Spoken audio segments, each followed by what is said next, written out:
खूप वर्षापूर्वी मद्र देश नावाचं एक समृद्ध आणि वैभवशाली राज्य होतं. त्या राज्यावर राजा अश्वपती राज्य करत होता.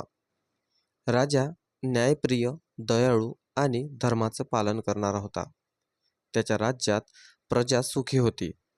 शेतात भरघोस पीक यायचं, व्यापार भरभराटीला होता आणि राज्यात कुठेही अन्याय नव्हता.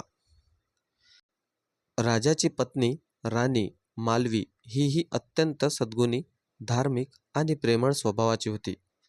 दोघांकडे संपत्ती, वैभव, मान सन्मान सर्व काही होतं. पण त्यांच्या आयुष्यात एक मोठी उणीव होती. त्यांना मूल नव्हतं. वर्षामागून वर्ष गेली.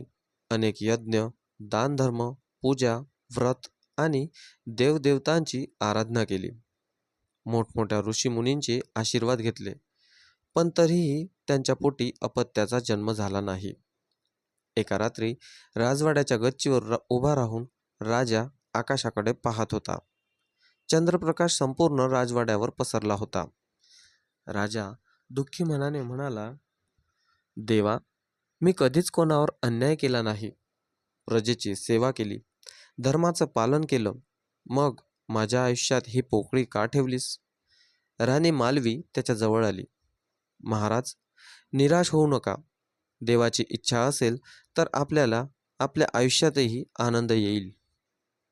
पण राजाचं मन शांत होत नव्हतं.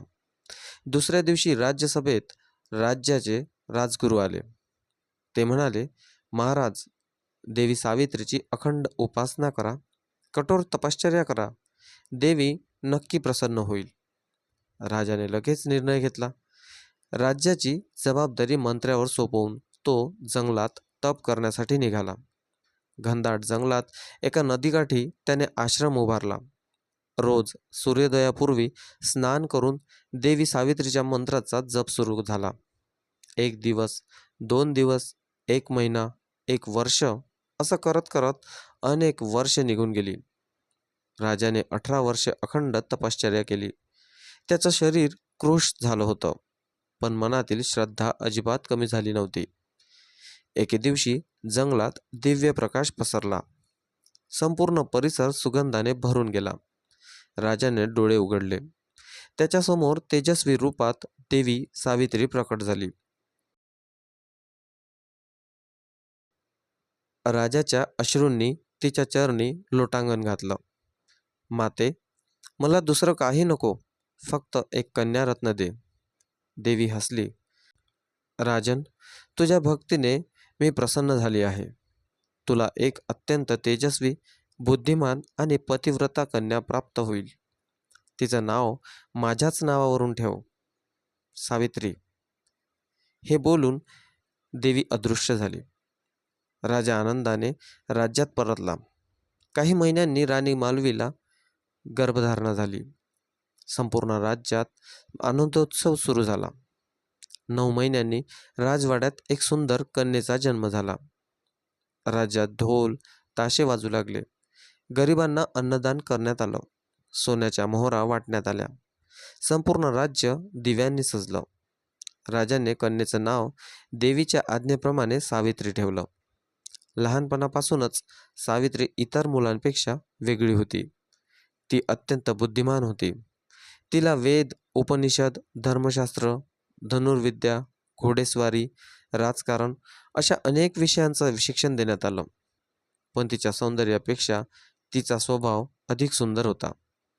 ती रोज राजवाड्याबाहेर जाऊन गरिबांना अन्न द्यायची, वृद्धांची सेवा करायची, गुरुजनांचा आदर करायची. तिचं तेज इतकं होतं की अनेक राजपुत्र तिला पाहून भारावून जायचे. हळूहळू सावित्री विवाह योग्य झाली. राजा अश्वपतीला तिच्या विवाहाची चिंता वाटू लागली. अनेक राज्यांतून विवाहाचे प्रस्ताव येऊ लागले, पण सावित्री कोणालाही पसंत करत नव्हती. एक दिवस राजा म्हणाला, मुली, आता तू स्वतःच योग्य वर शोध. तुझ्या निर्णयावर मला पूर्ण विश्वास आहे. सावित्रीने नम्रपणे वडिलांना प्रणाम केला. पिताश्री, मी तुमची आज्ञा मान्य करते. दुसऱ्याच दिवशी ती आपल्या सख्या, मंत्री आणि सैनिकांसोबत रथातून भारतभर प्रवास करासाठी निघाली. राजा अश्वपतीची आज्ञा घेऊन राजकन्या सावित्री आपल्या सख्या, मंत्री आणि सैनिकांसह रथातून योग्य वराच्या शोधासाठी निघाली. अनेक राज्ये, राजवाडे, आश्रम आणि नगरांचा प्रवास सुरू झाला. जिथे जिथे ती गेली तिथे राजे आणि राजपुत्र तिच्या सौंदर्याने आणि तेजाने भारावून गेले. अनेकांनी विवाहाचा प्रस्ताव ठेवला, पण सावित्रीच्या मनाला कोणाचाही स्पर्श झाला नाही. ती म्हणायची, फक्त रूप, संपत्ती किंवा सत्ता पाहून मी आयुष्याचा निर्णय घेणार नाही. माझा पती सद्गुणी, सत्यप्रिय आणि धर्मनिष्ठ असावा. एके दिवशी तिचा रथ एका सुंदर वन प्रदेशात पोहोचला. उंच झाड, पक्ष्यांचा मधुर किलबिलाट आणि स्वच्छ वाहणारी नदी पाहून तिचं मन प्रसन्न झालं. तेवढ्यात तिची नजर एका तरुणावर पडली. तो खांद्यावर लाकडाची मोळी घेऊन चालला होता. साधे कपडे, चेहऱ्यावर तेज, डोळ्यात करुणा आणि ओठांवर शांत हास्य. एका वृद्ध ऋषींना नदी पार करता येत नव्हतं. त्या तरुणाने लगेच त्यांना आधार दिला. नंतर एका जखमी हरणाच्या पायाला औषध लावलं. सावित्री हे सर्व पाहत होती.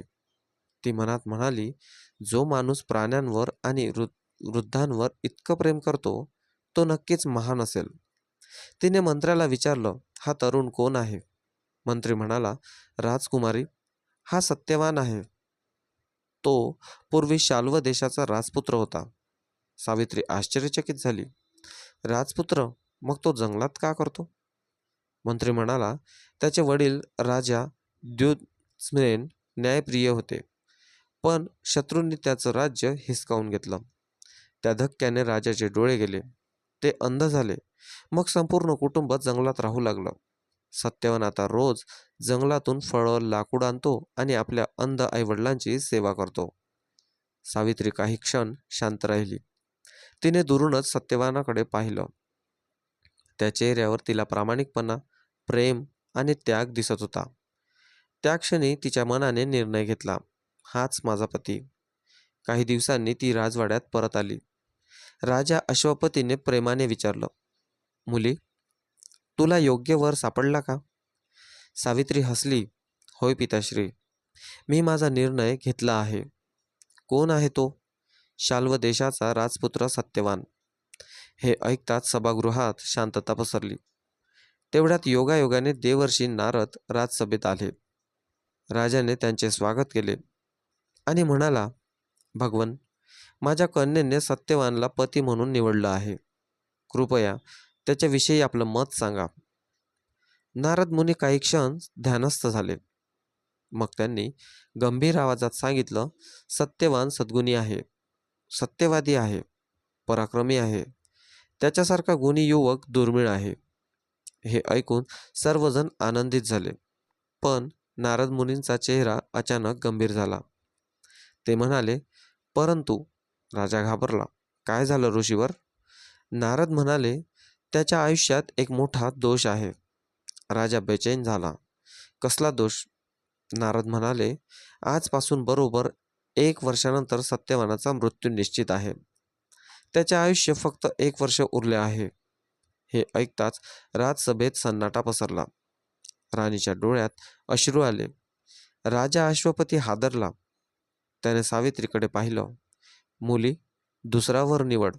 मी तुला विधवा होताना पाहू शकत नाही. सावित्री शांतपणे उभी राहिली. तिने नारद मुनींना नमस्कार केला आणि म्हणाली, ऋषीवर, तुम्ही सत्य सांगितलं याबद्दल मी तुमची ऋणी आहे. मग ती आपल्या वडिलांकडे वळली. पिताश्री, भारतीय स्त्री आपल्या मनाने एकदाच पती निवडते. माझा निर्णय बदलणार नाही. राजा म्हणाला, मुली, विचार कर, अजून वेळ आहे. सावित्रीचा आवाज ठाम होता. सत्यवान 1 दिवस जगो किंवा 100 वर्ष, माझ्यासाठी तोच माझा पती आहे. राजाच्या डोळ्यात पाणी आलं. नारद मुनी हसले. ते म्हणाले, राजन, तुझी कन्या महान पतिव्रता होईल. तिचा निर्धार पर्वतापेक्षाही मजबूत आहे. शेवटी राजा अश्वपतीने जड मनाने विवाहाला संमती दिली. काही दिवसांनी साध्या पद्धतीने जंगलातील आश्रमात सावित्री आणि सत्यवानाचा विवाह झाला. राजवाड्याचं वैभव सोडून सावित्री आनंदाने जंगलातील छोट्या कुटीत राहू लागली. ती रोज अंध सासू सासऱ्यांची सेवा करू लागली. सत्यवानासोबत जंगलात जाऊ लागली आणि अत्यंत समाधानाने जीवन जगू लागली. पण तिच्या मनात नारद मुनींचे शब्द सतत घुमत होते. आजपासून 1 वर्षानंतर सत्यवानाचा मृत्यू निश्चित आहे. दिवस एक एक करून सरकत होते आणि नियतीने सांगितलेला तो दिवस आता जवळ येत होता. सावित्री आणि सत्यवानाच्या विवाहाला आता जवळजवळ 1 वर्ष पूर्ण होत आले होते. जंगलातील छोट्याशा कुटीत त्यांचा संसार आनंदात चालला होता. राजकन्या असूनही सावित्रीने कधीही राजवाड्याची आठवण काढली नाही. पहाटे उठून ती आश्रम स्वच्छ करायची, सासू सासऱ्यांची सेवा करायची, जंगलातून फळे फुले आणायची आणि सत्यवानाला प्रत्येक कामात मदत करायची. अंध राजा द्युम्नसेन अनेकदा म्हणायचे, मुली, तू आमच्या घरात आलीस आणि या जंगलातही आनंद पुसला. तू फक्त आमची सून नाही, तू आमची मुलगी आहेस. सावित्री नम्रपणे त्यांच्या चरणी मस्तक ठेवायची. पण तिच्या मनात एक वेगळीच वेदना होती. नारद मुनींनी सांगितलेला दिवस आता अगदी जवळ आला होता. ती प्रत्येक सूर्योदय मोजत होती. आता 10 दिवस उरले, आता 7 दिवस, आता फक्त 3 दिवस. तिच्या चेहऱ्यावर मात्र चिंता दिसत नव्हती. ती मनोमन देवाची प्रार्थना करत होती. 3 दिवसाचे कठोर व्रत. मृत्यूचा दिवस जवळ येताच सावित्रीने 3 दिवसांचे कठोर उपवास आणि व्रत सुरू केले. तिने अन्न पाणी जवळजवळ सोडले. दिवस रात्र ती देवाचे नामस्मरण करू लागली. सासू म्हणाल्या, मुली, इतका कठोर उपवास करू नकोस, तुझी तब्येत बिघडेल. सावित्री हसून म्हणाली, आई, हे व्रत माझ्या मनाची शक्ती आहे. सत्यवानही म्हणाला, सावित्री, तू स्वतःची काळजी घे. ती फक्त एवढेच म्हणाली, स्वामी, तुमची साथ असेपर्यंत मला काहीही होणार नाही. ज्याची भीती होती तो दिवस उजळला. सकाळी वातावरण विलक्षण शांत होतं. पक्ष्याचाही आवाज कमी झाला होता. सावित्रीच्या मनात अज्ञात भीती होती. सत्यवान कुऱ्हाड हातात घेत म्हणाला, आज जंगलात जाऊन लाकडं आणतो. सावित्री लगेच म्हणाली, स्वामी, आज मीही तुमच्या सोबत येते. सत्यवान हसला, आज अचानक? हो, आज मला तुमच्यापासून दूर राहायचं नाही. सासू सासऱ्यांनी परवानगी दिली. दोघे जंगलाच्या दिशेने निघाले. दुपार झाली. सत्यवान झाडं तोडू लागला. सावित्री जवळच फळं गोळा करत होती. अचानक सत्यवानच्या हातातून कुऱ्हाड खाली पडली. त्याने डोक्यावर हात ठेवला. सावित्री, माझं डोकं खूप दुखतंय. ती धावत आली. स्वामी, बसा. जवळच एक विशाल वटवृक्ष होता. त्याच्या घनदाट सावलीत सावित्रीने सत्यवानाला बसवलं. सत्यवान हळू आवाजात म्हणाला, माझे डोळे जड होत आहे, मला झोप येत आहे. सावित्रीने त्याचं डोकं आपल्या मांडीवर घेतलं. तिच्या डोळ्यात अश्रू आले. तिला नारद मुनींची भविष्यवाणी आठवली. क्षणोक्षणी सत्यवानाचा श्वास मंद होत गेला. त्याचा हात सावित्रीच्या हातातून निसटला आणि क्षणात सर्व काही शांत झालं. सत्यवानाचे प्राण निघून गेले. अचानक जंगलात दिव्य प्रकाश पसरला. वातावरण गंभीर झालं. सावित्रीने वर पाहिलं. तिच्या समोर काळ्या वर्णाचे तेजस्वी मुकुटधारी यमराज उभे होते. त्यांच्या हातात पाश होता. सावित्रीने नम्रपणे हात जोडले. यमराज म्हणाले, सावित्री, तुझ्या पतीचं आयुष्य पूर्ण झालं आहे. मी त्याच्या प्राणांना घेण्यासाठी आलो आहे. यमराजांनी सूक्ष्म रूपातील सत्यवानाचे प्राण पाशात घेतले आणि दक्षिण दिशेला चालू लागले.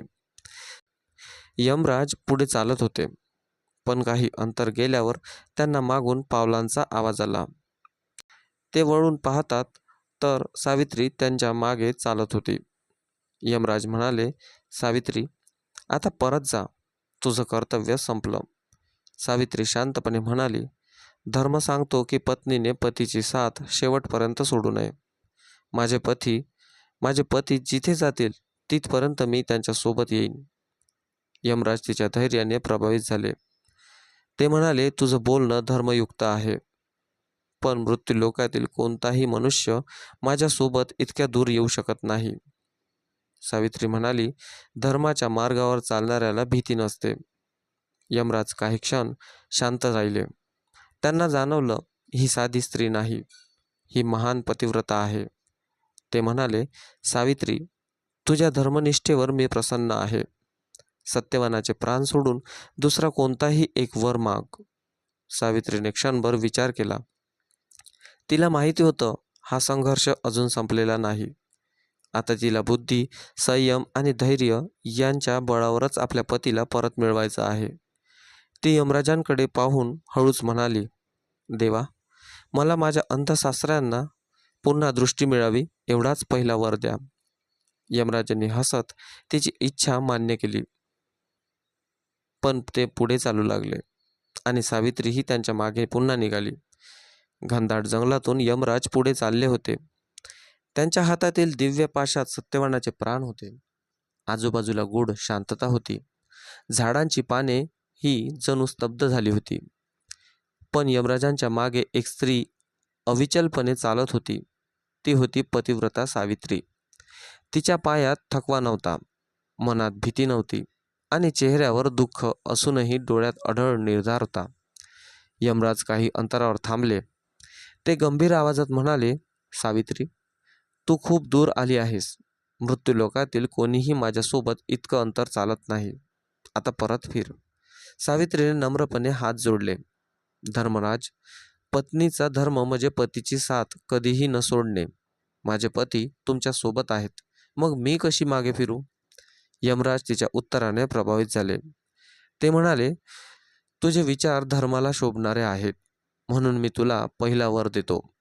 सावित्री म्हणाली, माझे सासरे राजा द्युम्नसेन अंध आहेत, त्यांना पुन्हा दृष्टी मिळव. यमराज म्हणाले, तथास्तु. तुझ्या सासऱ्यांचे डोळे पुन्हा पूर्वीसारखे होतील. हे वरदान घेऊन यमराज पुन्हा पुढे निघाले.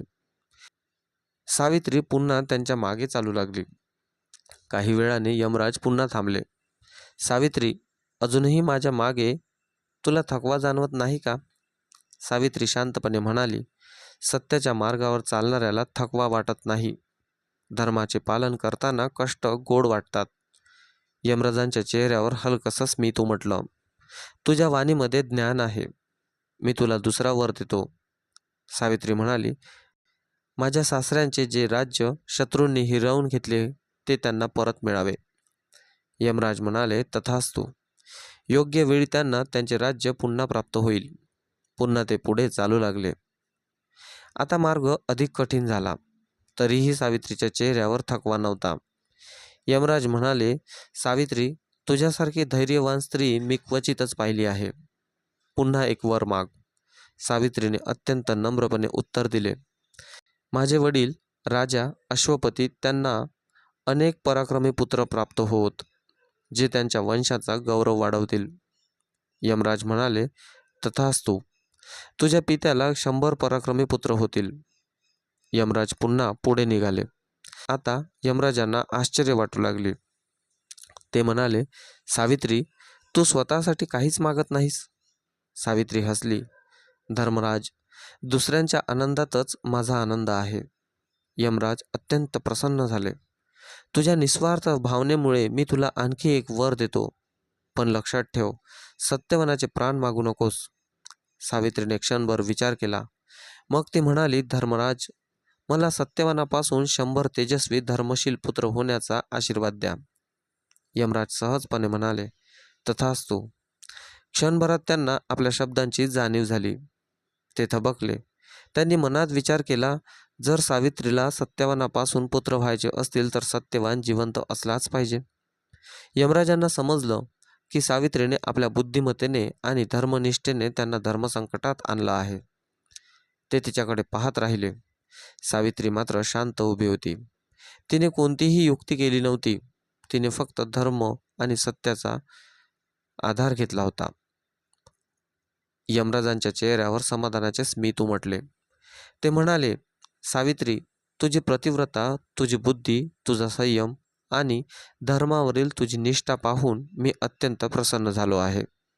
आजपर्यंत अनेकांनी माझ्याकडे विनवण्या केल्या, पण तुझ्यासारखी धर्मनिष्ठ स्त्री मी कधी पाहिली नाही.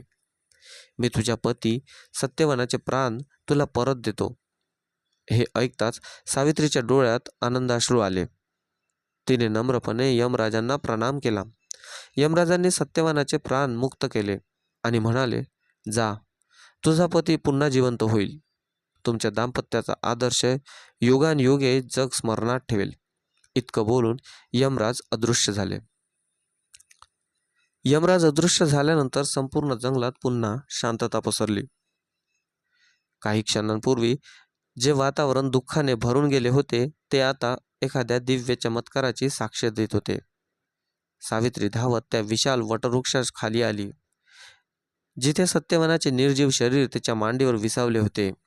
ती थरथरत्या हाताने त्याच्या कपाळावर हात फिरवू लागली. स्वामी, डोळे उघडा. क्षणभर काहीच घडलं नाही. अचानक सत्यवानाच्या शरीरात हालचाल झाली. त्याने हळूहळू डोळे उघडले. त्याने सावित्रीकडे आश्चर्याने पाहिलं. सावित्री, मी इतका वेळ झोपलो होतो का? मला एक विलक्षण स्वप्न पडलं. एखादा तेजस्वी पुरुष मला कुठेतरी घेऊन जात होता. सावित्रीच्या डोळ्यातून आनंदाश्रू वाहू लागले. ती त्याला घट्ट मिठी मारत म्हणाली, स्वामी, देवाच्या कृपेने तुम्ही मला पुन्हा मिळालात. सत्यवानला काहीच समजत नव्हतं, पण त्याने सावित्रीच्या चेहऱ्यावरचा आनंद पाहिला आणि देवाचे आभार मानले. रात्र झाली होती. दोघे आश्रमाकडे निघाले. आश्रमाजवळ पोहोचताच त्यांना काहीतरी वेगळं जाणवलं. राजा द्युम्नसेन बाहेर उभे होते, पण आज ते अंध नव्हते. त्यांच्या डोळ्यात पुन्हा प्रकाश आला होता. त्यांनी दुरूनच सत्यवान आणि सावित्रीला पाहिलं. ते आनंदाने धावत आले. सत्यवान, सावित्री, मला दिसतंय, मला पुन्हा दिसतंय. राणीच्या डोळ्यात आनंदाश्रू आले. संपूर्ण आश्रम आनंदाने भरून गेला. सावित्रीला लगेच यमराजांनी दिलेल्या पहिल्या वरदानाची आठवण झाली. दुसऱ्या दिवशी काही सैनिक आश्रमात आले. ते राजा द्युम्नसेनासमोर नतमस्तक झाले. महाराज, ज्यांनी तुमचं राज्य बळकावलं होतं त्यांचा पराभव झाला आहे. प्रजेने पुन्हा तुम्हालाच राजा म्हणून स्वीकारलं आहे. हे ऐकताच सर्वजण स्तब्ध झाले. यमराजाचं दुसरं वरदानही पूर्ण झालं होतं. राजा द्युम्नसेन, राणी, सत्यवान आणि सावित्री पुन्हा आपल्या राज्यात परतले. प्रजेने फुलांचा वर्षाव करून त्यांचं स्वागत केलं. संपूर्ण राज्यात आनंदोत्सव साजरा झाला. राजा अश्वपतीलाही काही महिन्यांनी मद्र देशातून दूत आला. त्याने आनंदाची बातमी दिली. महाराज, अश्वपतींना अनेक पराक्रमी पुत्र झाले आहेत. सावित्रीच्या चेहऱ्यावर स्मित उमटलं. यमराजाचं तिसरं वरदानही खरं ठरलं. सावित्रीचं सौभाग्य. काळ पुढे सरकत गेला. सत्यवान आणि सावित्रीने अनेक वर्ष सुखाने संसार केला. त्यांना तेजस्वी आणि गुणी पुत्र झाले. त्यांनी धर्म, न्याय आणि प्रजेची सेवा यांनाच जीवनाचं ध्येय मानलं. संपूर्ण आर्यवर्तात सावित्रीचं नाव आदर्श पतिव्रता म्हणून घेतलं जाऊ लागलं.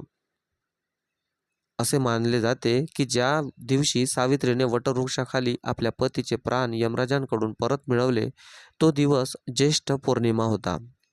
त्या दिवसापासून विवाहित स्त्रिया आपल्या पतीच्या दीर्घ आयुष्यासाठी वटपौर्णिमेचा व्रत करू लागल्या. त्या वडाच्या झाडाची पूजा करतात. झाडाभोवती पवित्र धागा गुंडाळतात. सावित्री आणि सत्यवानाच्या कथेचं श्रवण करतात आणि प्रार्थना करतात. हे परमेश्वरा, आमच्या संसारात प्रेम, विश्वास, आरोग्य आणि दीर्घ आयुष्य राहू दे. वडाचे झाड शेकडो वर्ष जगतं. त्याच्या फांद्यांमधून नवीन मुळे निर्माण होतात. ते स्वतः वाढत राहतं आणि इतरांनाही आश्रय देतं. म्हणून वडाचं झाड अखंड सौभाग्य, दीर्घायुष्य, स्थैर्य आणि कुटुंबाच्या एकतेचं प्रतीक मानलं जातं. जसा वडाचा वृक्ष कायम हिरवा राहतो, तसाच संसार प्रेमाने आणि विश्वासाने सदैव बहरलेला राहावा, हीच या व्रतामागची भावना आहे. आजच्या काळासाठी संदेश. आज वटपौर्णिमा म्हणजे केवळ एक परंपरा नाही, ती नात्यातील विश्वास, त्याग, संयम आणि परस्पर आदराची आठवण करून देते. सावित्रीने सत्यवानाचे प्राण केवळ चमत्काराने परत मिळवले नाहीत.